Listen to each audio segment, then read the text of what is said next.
what does it really mean to live a good life. And in my mind, it kind of boils down to the balance of three things, which is health, wealth, and the time that you have. Throughout your life and going through the different life stages, you're gonna have a balance between the three, right? When you're younger, you might not have a lot of money, but you have a lot of energy, and you have your health, which is basically your time. And then when you're in your 30s and 40s and you're getting on with life and you have more responsibilities, you have more things on your plate. You're trying to figure things out and you have responsibilities. Maybe you have a kid, you have a spouse, and you have higher work responsibilities. And you probably have more money at this point because you're making more money, but you're lacking in perhaps your health because you're not taking care of yourself. You're not working out as much, and your New Year's resolutions are failing year in and year over again because of the commitment of work, which a lot of us gets trapped into, and we forget to take care of ourselves. So that's sort of like the 30s, 40s, and 50s, and then you have your 60s and beyond, which is, for most of us in the US, is like retirement age and all that good stuff. And you're now at this point, you might not have your health, but you have a lot of time and you have a lot of your money because you've been saving up, and you probably built like a nest egg, and you might have like a pension. But at that point, it's your energy levels aren't as high as as you probably had it in your 20s and 30s, right? At this point in my own personal life, I'm in my 30s and I feel great. I'm taking care of my body, and I might not have the most time, but I'm making a decent amount of money at this point because I've sort of built my career towards that endeavor. And so I've always wrestled with, how do you balance this out? Like, how do you figure it out so that you live the best life possible? And I think it really has to do with your mentality. A lot of it has to do with delayed gratification, because if you're in your 20s and you're making the okay amount of money, but you're sacrificing your health in order to climb the corporate ladder because you want to get more money and stuff like that, you might find yourself one day sort of trapped in the sense of you're working maybe paycheck to paycheck trying to afford this type of lifestyle, and you're sacrificing your youth, right? There's a lot of things that you might want to do that you're putting off for someday, right? I always say that someday is probably the most dangerous word out there, right? Someday I'm gonna go write that book. Someday I'm gonna go travel to Asia. I'm gonna go do my Euro trip. And then I even personally fell into this trap when I was a lot younger, right? I told myself that I was gonna do this really cool Europe trip with my friends. And we talked about it for many months, and for one reason or another, we all had different commitments, whether that was like commitments to work, or whether or not that we weren't feeling at that time, or we didn't have enough money, or whatever the case may be.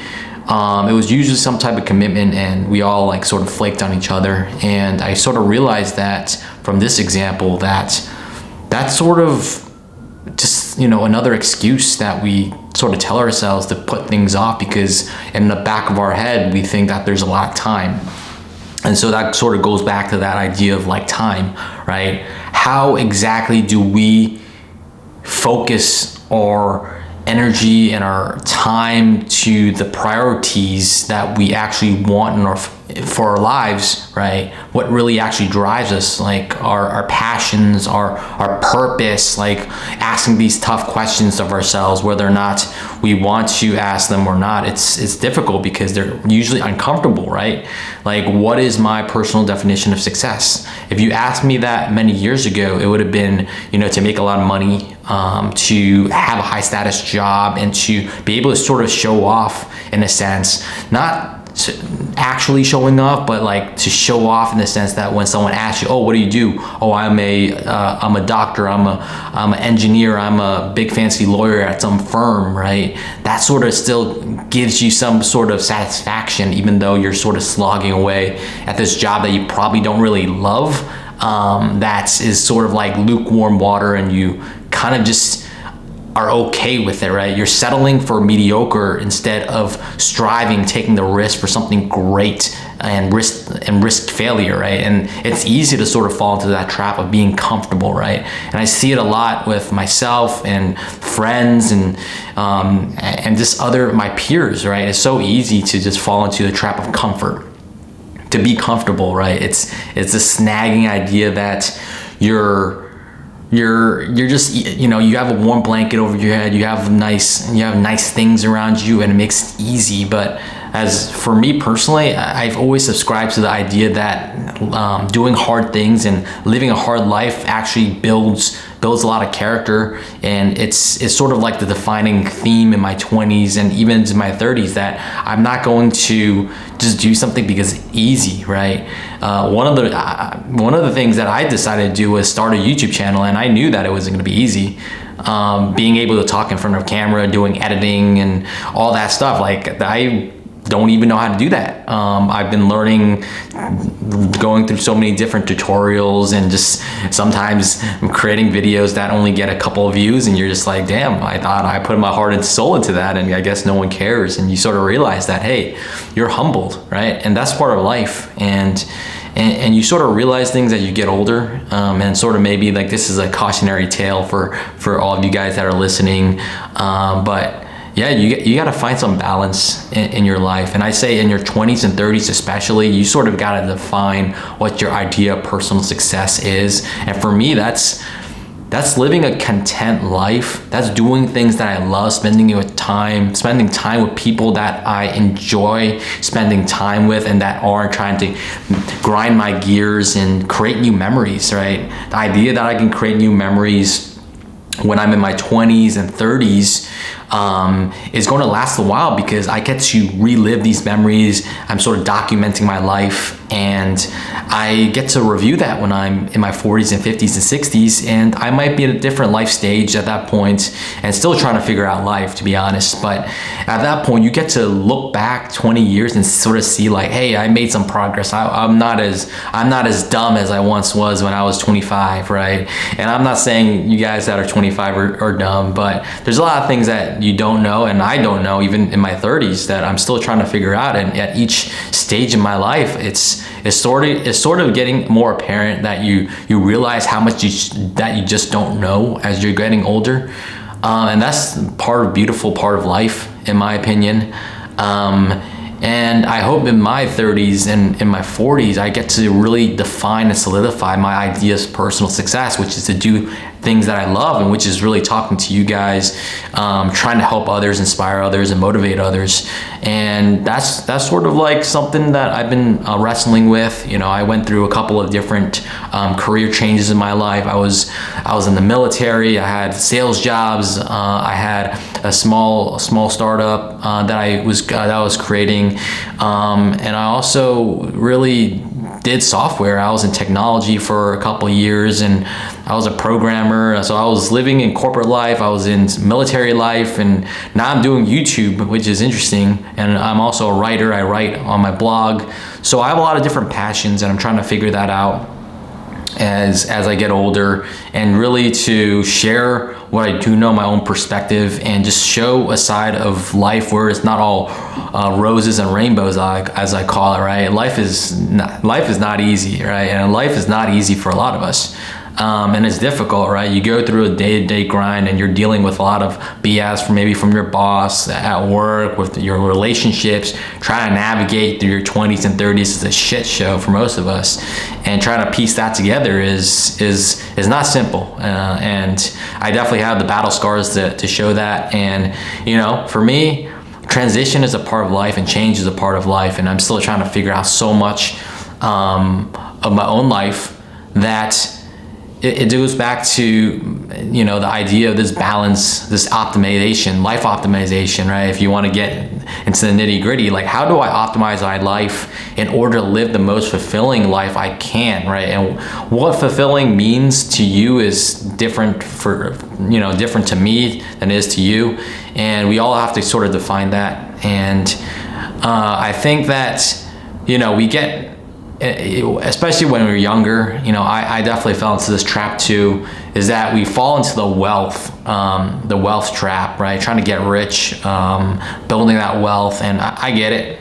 Society tells us we need a lot of money. Our parents are probably telling us we need a secure, stable, comfortable job, and all the crazy stuff we see on the news with the inflation, with the mortgage rates, with the skyrocketing rent costs, right? And it's all meant to scare you, and some of it is true, some of it is not. But you got to sort of think for yourself and sort of, push away all the crud, sift through all the bad stuff and try to understand what you're looking for out of life. Like what are you specifically looking for out of life? And that's difficult. That's a difficult, uncomfortable question to ask, right? And a lot of us probably wouldn't be able to answer that. And I think that's totally okay. That's totally okay, because sometimes on a bad Monday morning, I probably don't know. I probably don't know what the meaning of life for me is either, right? But I think you sort of define that as you get older, and you sort of figure things out by trying new things, and you sort of at least be able to cross out and rule out certain things that you specifically aren't meant for.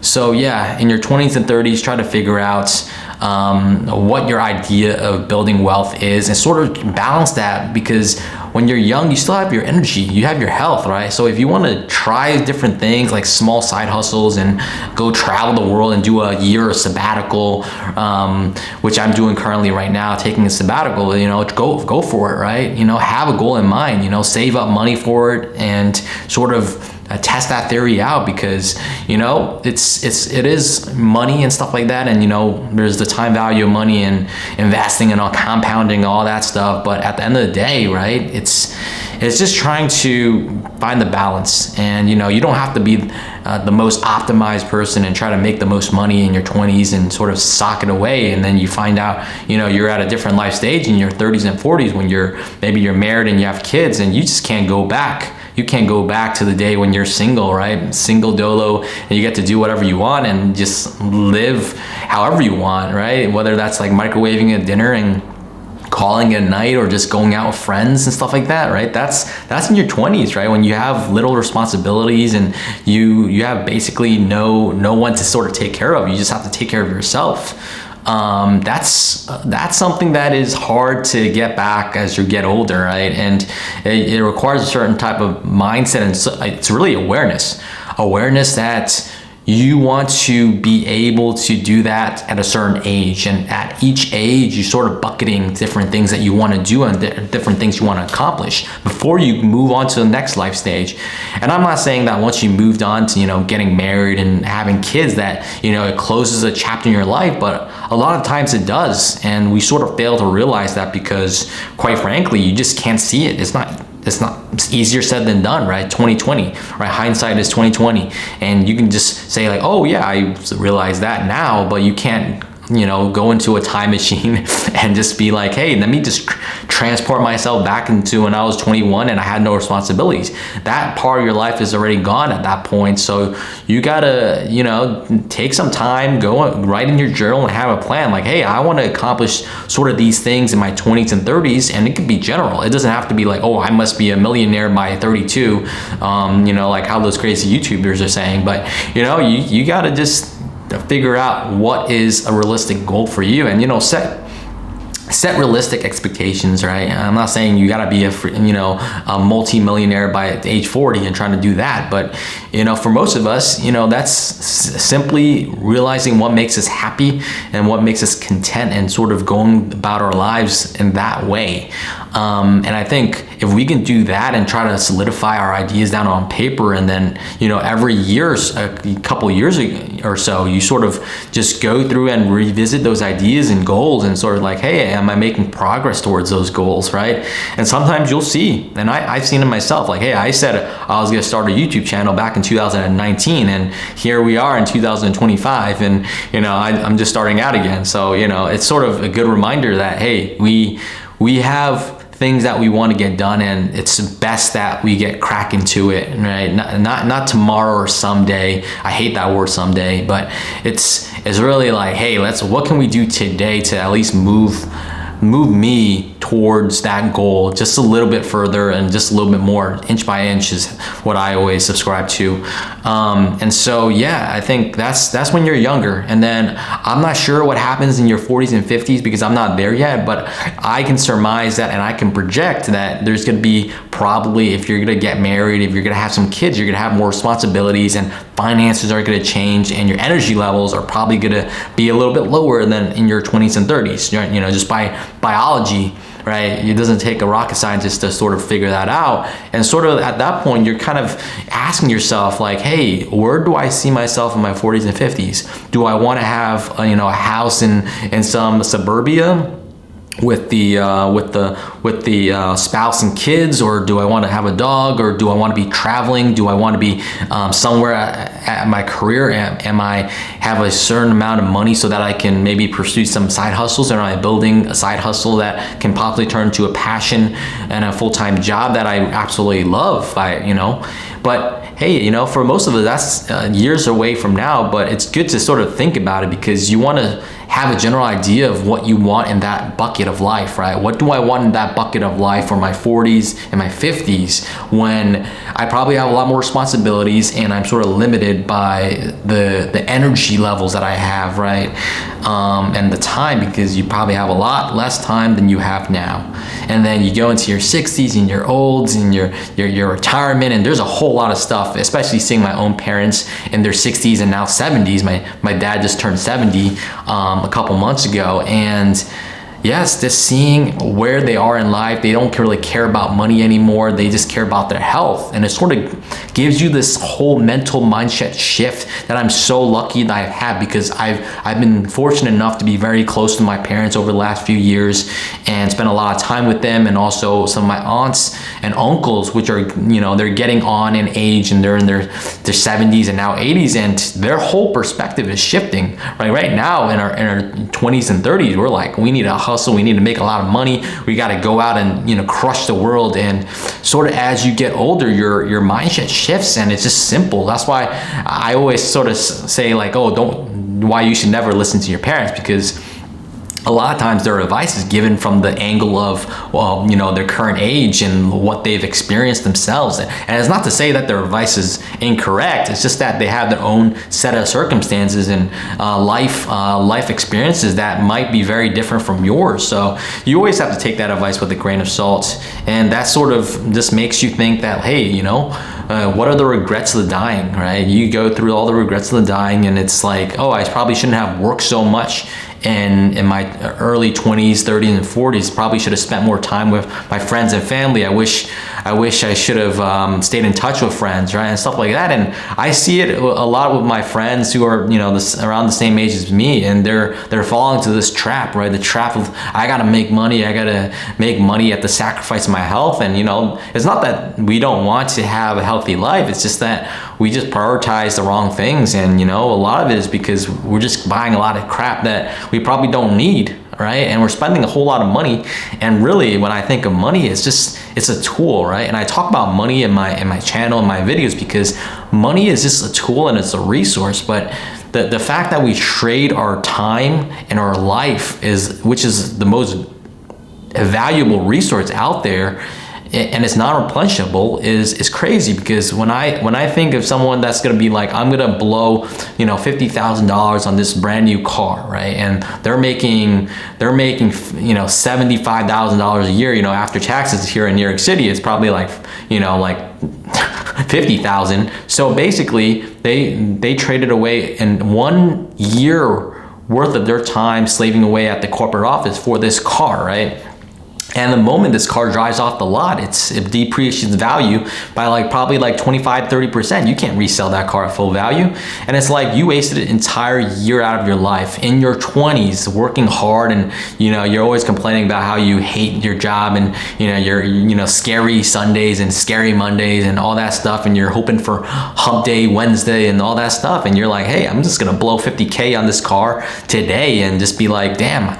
you don't realize those are the hidden costs of buying these things, to subscribing to consumerism, which, hey, I'm not against consumerism, but I just know how this economy and how a country's economy and companies operate, right? I've worked in enough corporations to realize that, you know, profit is the ultimate king in a capitalist society, and these companies have very invaluable strategies and algorithms and all that good stuff to target people so that they spend their hard-earned dollars, and they want you to spend the hard-earned dollars. Once you spend those hard-earned dollars, it's like it's gone, right? It's gone, and you know, you have this thing that might only last a couple of years, and you swap out for a new model, a new version, and stuff like that. And because you got to have the latest, right? You got to keep up with the Joneses and stuff like that, and it's tough. And it's interesting to sort of balance that and be like, hey, you know, I'm just gonna buy stuff that I want to buy for an actual purpose, right? And we want to be methodical about what we purchase and what we spend our valuable life resource, our time on, because ultimately I don't even say it's dollars. I don't even say it's money that we're spending on, but it's how much time did you actually trade for that car? How much time did you trade for that new gadget or new handbag that you purchased, right? And that's part of it, right? And if you do it wrong, you're gonna find yourself in your 40s and 50s living paycheck to paycheck, and you're living this life that is fake, and you really don't want a part of it, but you have no way out. You're sort of trapped in this cycle of buying stuff so that you can impress people you don't know. And then you have to work a job, a 9 to 5 that you hate. And so this vicious cycle that just keeps happening over and over again. And I don't believe in it. You know, I don't subscribe to it. That's why I subscribe to financial freedom and to build and invest and to get the hell out of the rat race as soon as possible so that I can do stuff that I enjoy, like talking to you guys and making content that helps others, inspires others, to motivate others. And that's ultimately my goal. I think I'm probably the happiest I've ever been in my life. It's probably because I'm on this sabbatical and I don't actually I don't have to answer to anyone right now. I don't have any true responsibilities, and that's a blessing. But don't think that was an overnight success that I was able to afford to take a sabbatical, right? I've been saving and investing for over a decade now in my life, and I've been putting away money because for me personally, the ultimate goal for my life is to have freedom, the freedom to do what I want, when I want, however I want, with who I want. And that to me is priceless. That to me is absolutely priceless. And it just makes me happy. And that's why I want to share with you guys to really think about where you want to be in life, where you want to be at different stages in your life, and to have the different buckets, right? When you're in your 20s and 30s, when you're in your 40s and 50s, and when you're 60s, 70s, right? There's certain things that you can't do when you're 70 that you can do when you're 20. You're probably not going to be that old grandma doing that skydiving video at 78 for Red Bull, but you could probably do it when you're 22, right? And, you know, backpacking the world, living out of a suitcase, living out of a backpack like I have for the last 3 years is something that you can do when you're young, single, and unencumbered by life's circumstances. And you probably won't be able to do that when you're 50 and have, you know, a family or, you know, a spouse and kids, because everything's gonna be 5 times the value, right? 5 times the expense. So it's sort of like thinking through that, right? What can you do now, today, at whatever age you are that you can't do in the future, and sort of reflect upon your life, you know, back 10 years and see like, hey, you know, what could I have done better? You know, what did I miss out on? And that's sort of the point of this video, is to give you some insight and bring you some awareness of like, hey, you know, life is long, but also life is very short, and your weeks becomes months, and the months becomes years, and the years become the rest of your life. So it's like, hey, how do you want to envision your life for the rest of your life, and where do you start today? And that's really it. I mean, I hope you guys got something from it. Make sure to like and subscribe for more content. I'm trying to make this more raw and just more unedited and just speaking my mind, because I think that's where the value is. I'm kind of experimenting with this channel and trying to figure out what I want to do next with it, but I'm always curious to hear what you guys think, and any comments, leave them in the comment section below, because I definitely check it. And if there's more videos that you like to see, there's probably some pop-up video right here that you should watch next, but I hope you guys come back to watch more.